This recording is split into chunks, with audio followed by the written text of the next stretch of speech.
The Tom Woods Show, episode 1844. Prepare to set fire to the index card of allowable opinion. Your daily dose of liberty education starts here. The Tom Woods Show. Hey everybody, I've had a lot of people say that I've been keeping them sane with my commentary through my email newsletter about what's really going on with the virus.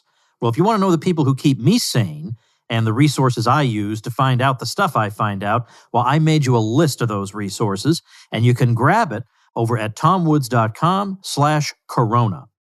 Hi everybody, Tom Woods here. In a lot of what we say about what's been going on with lockdowns and COVID and all that, a lot of it's very abstract, graphs and charts and statistics, but we also need to talk to actual people who are enduring it and who are feeling it in a particularly unique way. And that includes a lot of business owners, including our guests today, Patrick and Jessica Harold, who are the owners of Woodchips BBQ in Michigan. You can find their website, or it's woodchipsbbq.com, on the show notes page, tomwoods.com/1844. And they stood up to the lockdowners, and I know that they read my newsletter and stuff, and so I invited them on to share their story with you. And so that's what we're about to do right now. So let me get right into the questions. All right, I think what I'd like to do is just have you tell the basic story of what happened.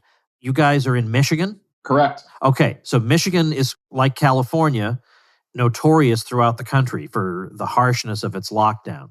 And it seems like even though you can find a minority of folks who are not fans of Whitmer, that a lot of people think, well, she's just doing her best, try to keep everybody safe. That must be tough to fight against. But anyway, what's the timetable involved here? At what point did you say, we're not doing this? I mean, just give me fill in the blanks here. Sure. So we had the first lockdown announced in early March. That was supposed to be the 15 days to flatten the curve, which ended up extending out to 85 days. I think we were one of the longest, not the longest in the nation, with the indoor dining ban. And we did follow the rules for that one. We did close down. We did the carry out only, try to get inventive and, basically try to find a way to survive as we were, us and our whole industry was being decimated. Made it through to the summer. We did survive and were able to do decently well with our 50% capacity, which is what we were kept at for, I think, pretty much the entire summer. And then coming around to November, then talk of cases rising again. And then soon on November 15th, Governor Whitmer made the announcement that she would be closing indoor dining again, this time as the pause that was supposed to last for 3 weeks. So at that point, I started having my employees and team reach out to me, and they were really concerned heading into the holidays, having still dealt with the effects of many of them being laid off from our previous stretch, that they didn't know what was going to happen. And so we had to come up with a solution. So I went to my leadership, I presented them with options, close down like we did last time, kick our team to the curb and try to take care of as many as we can, or try to stay open, implement as many of their safety recommendations above and beyond anything they've said possible, be extremely transparent with it, proactively reach out to all local leadership, law enforcement, anybody who'd be willing to talk to us so they understand what we're doing and why we're doing it, and then to make the decision to, with eyes wide open, defy the government orders. So what does that look like? That means you just continue as before and wait to see if the health department or the police show up? Yes, basically. So I met with both the county sheriff, who was actually supportive of what we were doing and said he would not be talking with us at all other than to pat us on the back. And then the local police chief, who I'd had a positive relationship with, I'd served on a downtown district board with him, let him know what was going on. He informed me what the process would be. He said he doesn't enforce those rules, but when he gets complaints, he'll write up a complaint and he'll forward it to the health department. So we knew, at least as from a law enforcement perspective, kind of what to expect. But from the government agencies, the executive departments, that was still kind of the wild card. Okay. So what has happened since then? Has anything bad happened to you guys? Have you had any kind of confrontation with anybody? Oh, sure.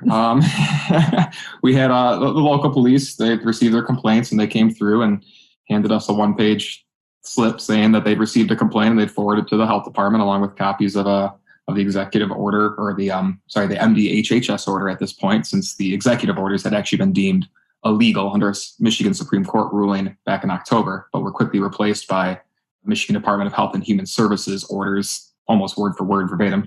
So we had a visit from the health inspector, showed up first, escorted by a state police officer to ask us if they would close down. And I said, yeah, if you can give me any solutions where my people are taken care of, I'll happily have that conversation. They took that as refusal to close down. Shortly after that, they issued us a $1,000 fine with the threat of fining us up to $1,000 per day that we were open. Not too long after that, we were visited by Michigan Liquor Control, who came and again asked us to close down, told us we would get our due process and be able to work through everything without any revocations or emergency suspensions. Turned out that wasn't true because they showed up to emergency suspend our liquor license shortly after that. I think that was around early December. So they just showed up, physically took our liquor license, the magical piece of paper that we keep in our building that lets us legally sell booze to people. And we continued to operate from that point on, only selling non-alcoholic beverages. Went from there, we started to navigate the hearing system because we wanted to appeal everything. But when you're dealing with the government, especially executive departments, the rule book is giant. They wrote all the rules and they can change them on a whim.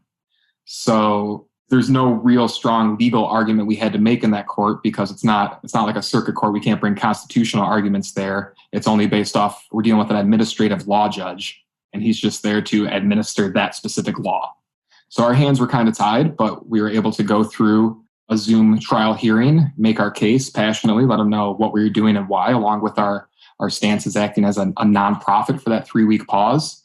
We were very busy. And we managed that very well, but all profits there ended up becoming bonus for my teammates, or we turned it into community efforts, feeding those in need, taking care of restaurant industry people that were laid off. We've documented all through our social media. We're well over $10,000 at this point since the start of the pause that we've been able to give back to the community and a lot more in the mix. Oh, at the hearing, Pat was really able to demonstrate that, this is something that we're doing for all the right reasons. And while the constitutional argument definitely holds water with us, unfortunately, it doesn't with that court. So we were able to, at that point, sort of convince the judge that, we were acting out of, the kindness of our hearts, really looking at our teammates, looking at our community and the needs. And from there, as opposed to a 60-day suspension, they actually gave us a 45-day suspension. So that actually made us feel like there was some leniency in the process. But at the same time, you're seeing, the full display of, government overreach. Sure. They even pushed for a 90-day suspension, actually, and because he saw what we were doing and said, even, quote, they're putting their money where their mouth is, putting the safety precautions in place, doing their best to take care of it. More or less, he was like, I have to do this, but you guys are doing the best you can with it. So we had one of the lightest suspensions of the, I think, 40 plus different restaurants to this point that have had their liquor license suspended. But what's going on? Maybe I missed it with the potential $1,000 a day. So that was the other thing. So you've got liquor control on one side, having jurisdiction that, quite frankly, surprised me. Which, real quick, if we should clarify. So the violation of liquor law that we were violating was committing an illegal act on premise.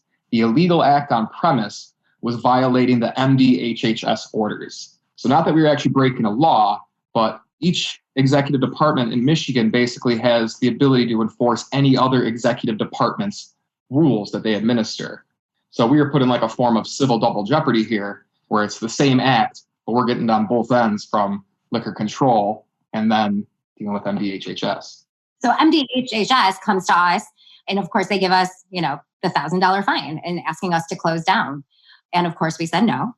And a few weeks later, we actually got a letter in the mail saying that there were 4 more violations. So in total now we've received $5,000 worth of fines, basically, for not shutting down. Are you just not going to pay them? I mean, do you have a strategy here, or is there just no choice? Yeah, so we have we've filed for an appeal hearing, and they scheduled a date with us. We had a pre-trial hearing, and then we got to the point where we had to submit our evidence and our witness list. Now, within that witness list included both the former director of the MDHHS, who resigned very abruptly not that long ago. I think it was like 2 days after the pause was officially lifted. After how many days? It had been a while, but I think we did 75 days with this pause. Either way, Michigan's been the most locked down restaurant when it comes to dine-in restaurants, I believe, of any of the states. But he resigned, and then as well as his replacement, because it explicitly said in there, we were allowed to subpoena anybody that worked within the department to testify in our case. So we did that, as well as some of our evidence, which the main point we were trying to prove is they label us as an imminent threat. We were there to show that there is no data that supports that we're actually an imminent threat, but that we can show that other situations, the unintended consequences of their action create situations which do meet their definition of imminent threat. So we had our list of evidence, which we had to submit. We had this list of people we wanted to subpoena to testify. Once the Attorney General got a look at that, they were not happy at all. So this is when some of the shady antics, it seems like, started to step up.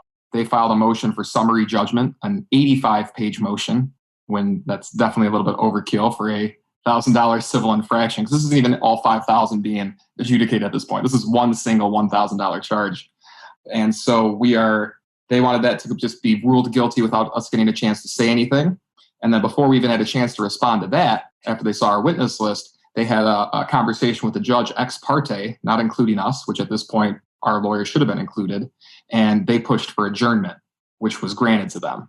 So as of right now, we stand in some sort of legal limbo where they don't really know what to do with us. They don't want to let us off the hook, but we also think they're very scared of us possibly having a public forum to make our case and show that we have a lot of science and data on our sides, that we're not a huge risk to our customers and our community. Well, let me ask you about the concern I would have in your shoes, or an additional one. Obviously, we're just surrounded by people who think this is all super, and they just think you better just have your life ruined and be, in the poorhouse, and that's necessary to keep them safe somehow.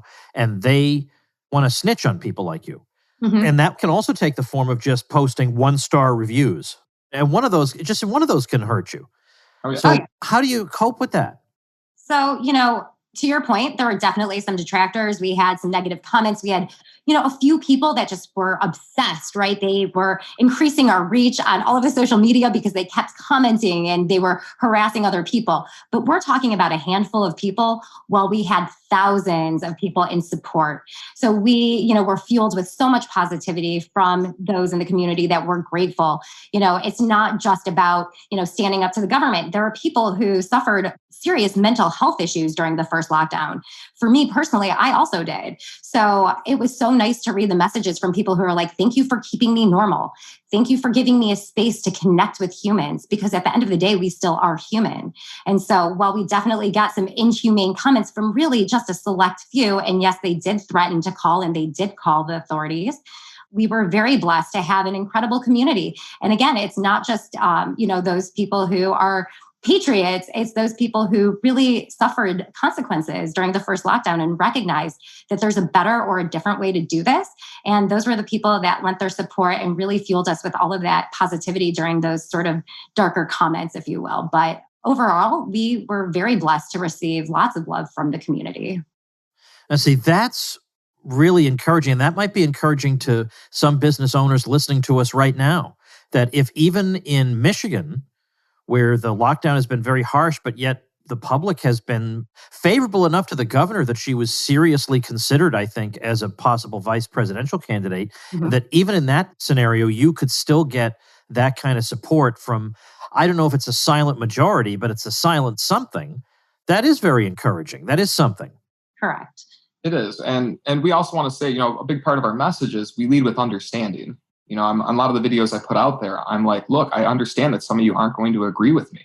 I 100% get that. But please just understand what we're doing and why we're doing it and why we think it's the best route for us. And at the end of the day, if I can't convince you to change your mind, that's okay. But if we can start with this understanding, maybe that can provide a platform for us to be able to have real conversations that seem to be completely absent from the political and the mass media hemispheres.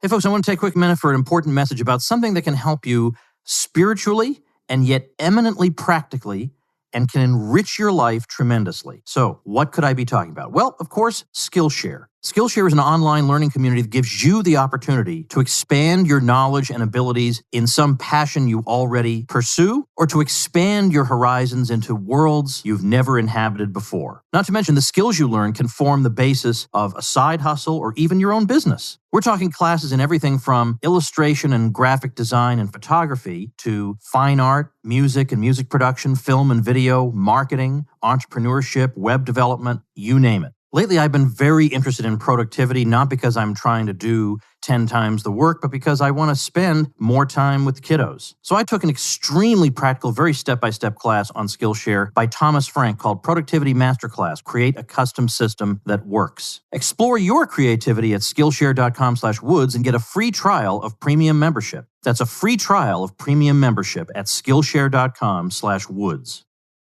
So you have 2 locations. Where are they? What are they close to for those of us who don't know Michigan? So we have Woodchips BBQ is in Lapeer, Michigan. That's about an hour north of Detroit, or about 20 minutes east of Flint, since everybody knows Flint now. We opened that in 2014, and that's our full-service dine-in, has a liquor license. That's one we've been referring to. We do have another location called Woodchips Express that we actually opened just a couple weeks before the first lockdown, and that's in Oxford, Michigan, which is about 20 minutes south of Lapeer, a little bit closer to Detroit. We also own together, Jess and I, a cookie shop called Cookies and Cream, and that's in downtown Lapeer, right across the street from Woodchips BBQ as well. And that one opened only 6 months before the lockdown. So oh my gosh, you people and your timing. Yeah, right, exactly. We're still standing. Well, that's good. That's good. I'm glad to hear it. Now, I could imagine some people who work for you might say, well, I don't know if I feel safe coming back into work. You didn't have any of that? Well, sure. I didn't want to force this on anybody. Like I said, I went to my leadership. They made the choice. And once they made the choice to move forward, the next thing we did was call each employee down one by one, let them know the scenario, let them know that they had a choice in front of them, that you could continue to stay with us. And this is how it could play out, that you're not going to risk of getting in trouble. But I also know that you have your life to live and you have relationships, and people may or may not judge you for being a part of what we're doing here. We had about 28 on staff. Of them, only 2 selected to take a voluntary layoff. And both of those 2 supported us. One has already returned. The other one has reservations until the mask requirement is lifted. Because she doesn't want to work in a kitchen in a mask, because Tom, as you can imagine, wearing a mask in a very hot space is very oppressive. Oh. And our kitchen happens to be a little bit tiny. And so just from that perspective, it has nothing to do with, how she feels about what we're doing. It's really just a physical impediment for her to work. Yeah, that's right. And our team support has only grown since then, especially once they saw that we were putting our money where our mouth is. We kept them employed while their friends that worked at other restaurants were struggling. They saw all the good we were able to do in the community, whether it was the Thanksgiving meals, the Christmas meals, our Christmas dinner, the $1,000 checks we were writing to local charities that were taking care of those who've been suffering the unintended consequences of lockdowns. So they're really proud to be a part of our team. And I'm proud to have them because I'm only here because of them. They are my family. Well, that's tremendous. I think these are people who, by and large, probably don't subscribe to the Tom Woods newsletter. So they don't know exactly where Fauci has misstepped here and there, but they have a good gut instinct about what makes sense and what doesn't. And after we've lived through this for however many months, I think we've realized that it's obviously manageable if you just assess your own level of risk and act accordingly. So I think there probably are, in the same way that there are probably, I don't know how to estimate the percentage, but a good chunk of people who are just going to dig in their heels and be unreasonable up to the last minute. But there's got to be it's just got to be 40% of America that is just prepared to be sort of normal. That just has to be, it seems to me. Yeah, I think, and that's been reflected even here locally in Michigan polls, where I know the governor started off with extremely high approval ratings, and that has continued to slip. Where I know I read recently in the Detroit News or Free Press an article that her reelection was far from a sure thing, and there were some numbers in there that were really kind of raising some flags that she was vulnerable. And I think you're going to continue to see that as more and more of them saying they have science on their side, but they won't share the science with us. And then we just had to experience. So they let us finally.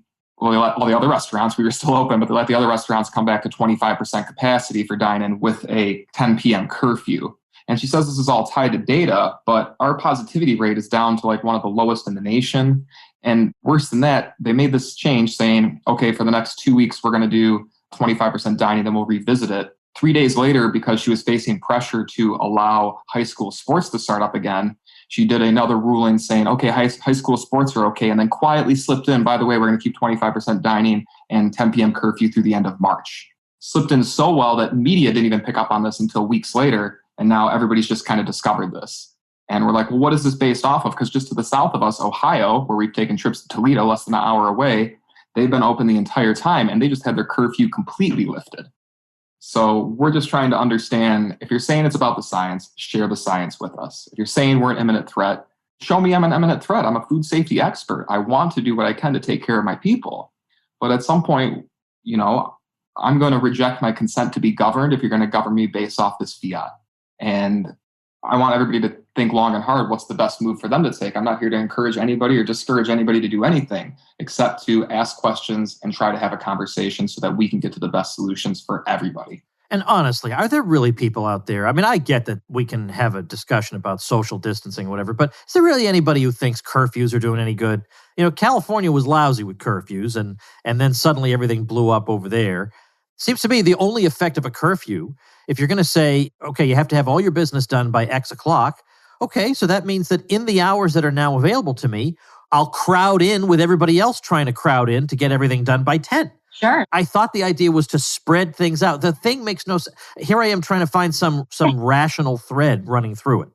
Yes. And, obviously you're totally right about that. It doesn't make sense, especially pointing out that people will pack in to fill their evenings early in the evening so that we're all together at the same time. So that doesn't make a whole lot of sense.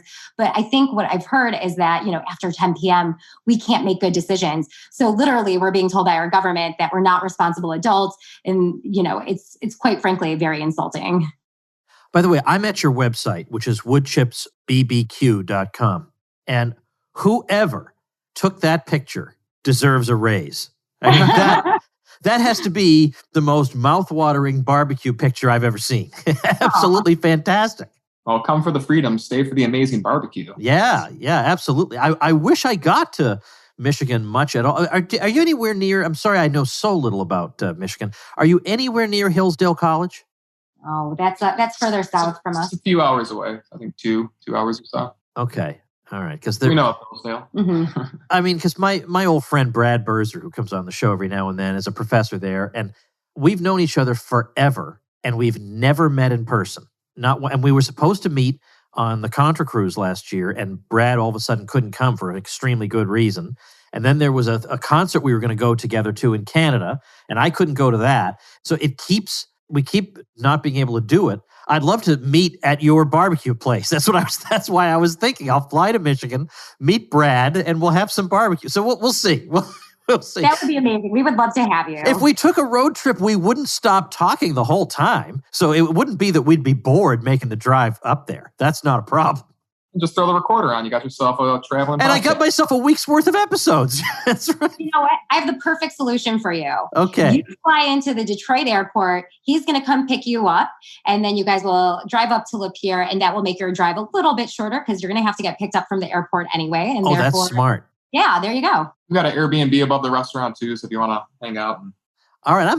By the way, you think I'm joking, but I would consider this. I would, because I'd love to meet Brad. I'd love to come see you guys. I just wish the state was a little more open so there'd be more for me to do while I'm there. We understand. Well, we got 25% of awesome. I mean, I can have at least 2 meals a day at your place, but then I do have other things I need to do. Well, we got cookies too. Don't forget. Oh, that is a good point. That's a good point. So what does the future hold? Well, we're still in kind of this legal limbo as we're figuring out what the state's going to do with us. We assume on some level they have to respond to some sort of timeline. If not, we'll kind of pressure them to tell us where we stand. But, at this point, we view it as we've succeeded in our mission.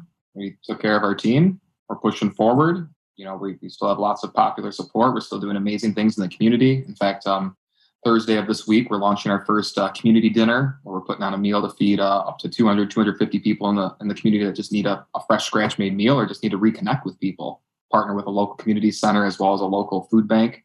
So that's just our mission now, is trying to bring people together. I've always wanted to empower people to live better lives, my employees, promote entrepreneurship. So this is just kind of a natural evolution, and we're going to keep pushing it forward. And we're working on expansion projects with Woodchips to double our size, working on putting together some sort of concert, outdoor, maybe mini freedom festival this summer with some live music acts. And, we just want to show that, well, if people aren't going to provide us the stuff that we think we need and deserve in this world, then we're going to do our best to provide it ourselves. Now, that is just great. And beyond that, Tom, I shared the podcast that Pat and I put out. Basically, we just want people to know the story. We want people to understand the unintended consequences. We want people to understand the humanity behind our decisions. And we also kind of want to shed light on the legal system and what's happening up here because, to not have our time in court, to not have our day in court, to, have our words heard and understood. It's really important for everybody out there to understand, what business owners have gone through and what they continue to go through behind the scenes, just trying to, take care of the family that they've created within the businesses, their own personal families, and their lives. I want to ask you before you go something that has nothing to do with what you're going through right now, nothing to do with libertarianism or anything. It's just something I'm curious about restaurants. I've always wondered, because I think because you're dealing with perishable stuff, it's different from, let's say, running a bookstore. I can keep those books on the shelves until the pages turn yellow pretty much, but they're still going to be fresh. But with the restaurant, I have to balance something here. I have to make sure I have enough food so that if, the whole Little League team shows up, I can make a profit off them. But on the other hand, not so much that it spoils and I have to throw it away and I lose a huge amount of money. I have absolutely no idea how you balance that, especially given that I'm sure day to day there isn't a wild variation in the amount of people coming in, but sometimes there has to be. Can you give me any insight about that? I've always wanted to know. Sure. Well, barbecue is especially challenging since most of our products take, the better part of a day to prepare in the smoker. So you really have to make your best guess, and there's no real adjustment once you go in with it. I'm really good at projecting. You create spreadsheets that you calculate usages per thousands of dollars for every one of your items. So you put in your projected dollar amounts, and that's going to create all your prep sheets for you, build your system so that you're doing your best guess. That being said, we're a scratch-made restaurant, we're barbecue. Sometimes we do run out of stuff. But that is always an ongoing challenge. Some days, especially recently with all the government orders changing things, usually I'm good at making projections. But with this, it's like throwing a dart blindfolded at a moving target. So we've definitely had some days where we had excess product, and that's where we turn to our charitable partners. We do a every other week donation in Oxford, Neighbors Feeding Neighbors. We help them feed 200 to 250 people. And then we also created, while we were locked down, a new concept that we have within our restaurant called the Egg Roll Factory. So this has been wildly popular. So we take our smoked meats, if we don't sell them at the end of the day, we cool them, combine them with some complementary flavors, make some scratch-made dipping sauce, and roll them up in wontons and make egg rolls. So anytime you come, we have 4 or 5 different egg rolls available. We've turned that into a pop-up concept. We've done it at breweries, almost like a food truck style thing. And it's been really popular. And it's one of the things that helped us keep going during the really early dark days of the first lockdown. We had to get really creative. Yes. Well, all I can say is you guys sound fantastic. It just both as restaurateurs and as human beings. So I wish you continued success, and let's hope we get to the other side of this sooner rather than later. But you really are an example in numerous ways to others and to a lot of business folks listening in today. So the website again is Woodchips BBQ. So that's woodchipsbbq.com, and I'll link to it on the show notes page, tomwoods.com/1844. Do you have any final words you want to share before we wrap up? Well, we have The Restaurant Revolution is our podcast that we've just put out the first episode for, where we're detailing our story. We'll continue to release episodes with that. So we basically bring it up to real time. So again, people can get the full perspective of who we are, what we did, and why we did it. And then most importantly, showing not just transparency on our end, but transparency with our interactions with the government. Because we want people to know that even if you support this, there should be some basic rules of operation that we can all agree on. Beyond that, my message is just one of positivity and love. You don't have to own a restaurant and give $1,000 checks to make a difference in this world. Find ways that you can contribute to what you believe in. Take care of those around you. Inspire others. Don't force your views on them. And just know that, I'm the result of a brush fire of liberty that Ron Paul set in 2007. So never know who you're going to influence and where that can go. I just love to hear that. I'm sure he would be pleased to hear it also. Well, again, thanks very much to you both. Thank you so much, Tom. We're such big fans. Your email is incredible. So for all the listeners who haven't signed up, I would highly suggest getting on your newsletter feed. It is so incredible. And I appreciate you. Thank you very much. It's true. All right. I appreciate it. I hope I would just love to just walk in there one day. That would just be so great. We'd love it. We'll welcome you with open arms. Yeah, sure will. All right. Well, thanks. And by the way, if I show up and you say, doggone it, I really am good at calculating, but today I'm out of everything. I'm just turning around. We'll figure it out for you. We're in restaurants. You deal with challenges every day. I'm a crafty guy. Don't you worry, Tom. I have no doubt. All right. Thanks again. Thanks, you. Tom. Hope to chat again. Bye-bye. All right, folks, that's going to do it. Now, tomorrow we've got the wonderful, I absolutely love comedian Andrew Heaton, who's going to join us to talk about the $15 minimum wage controversy. We've hit on this here and there in the past, but it's been quite a while, and we're going to devote an episode to it tomorrow. So make sure you subscribe at tomwoods.com/Apple, and I'll see you then.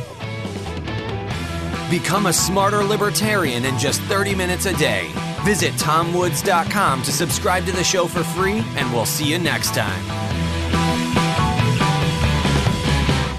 Like the sound of The Tom Woods Show? My audio production is provided by Podsworth Media. Check them out at podsworth.com.